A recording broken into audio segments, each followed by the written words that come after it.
মুখ্যমন্ত্ৰী ডক্টৰ হিমন্ত বিশ্ব শৰ্মা নেতৃত্বাধীন অসম মন্ত্ৰীসভাৰ শনিবাৰে সম্প্ৰসাৰণ ঘটোৱা হয়।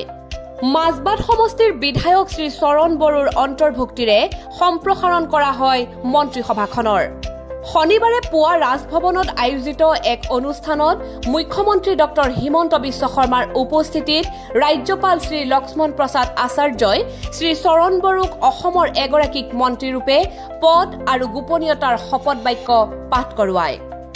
মাজবাট সমষ্টিৰ পৰা 2021 চনৰ বিধানসভা নিৰ্বাচনত একেৰাহে দ্বিতীয়বাৰৰ বাবে নিৰ্বাচিত হৈ অহা বিপিএফ দলৰ বিধায়ক শ্ৰী চৰণ বড়োৰ অন্তৰ্ভুক্তিৰ ফলত প্ৰায় 4.5 বছৰীয়া মন্ত্ৰীসভাখনৰ সদস্যৰ সংখ্যা 19 গৰাকীলৈ বৃদ্ধি পালে। মন্ত্ৰীসভাত শ্ৰী চৰণ বড়োৰ অন্তৰ্ভুক্তিৰ জৰিয়তে বিপিএফ দলে ডক্টৰ হিমন্ত বিশ্ব শৰ্মাৰ চৰকাৰখনত আনুষ্ঠানিকভাৱে যোগ দিলে।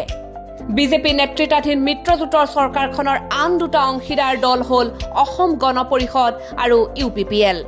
শপত গ্ৰহণ অনুষ্ঠানত অসম মন্ত্ৰীসভাৰ কেইবাগৰাকীও সদস্য, কেন্দ্ৰীয় ৰাজ্যিক মন্ত্ৰী শ্ৰী পবিত্ৰ মাৰ্ঘেৰিটা, বিটিচিৰ মুখ্য কাৰ্যবাহী সদস্য শ্ৰী হাগ্ৰামা মহিলাৰী, সাংসদ তথা ৰাজ্যিক বিজেপিৰ সভাপতি শ্ৰী দিলীপ শইকীয়া আদি ভালেমান বিশিষ্ট ব্যক্তি উপস্থিত থাকে।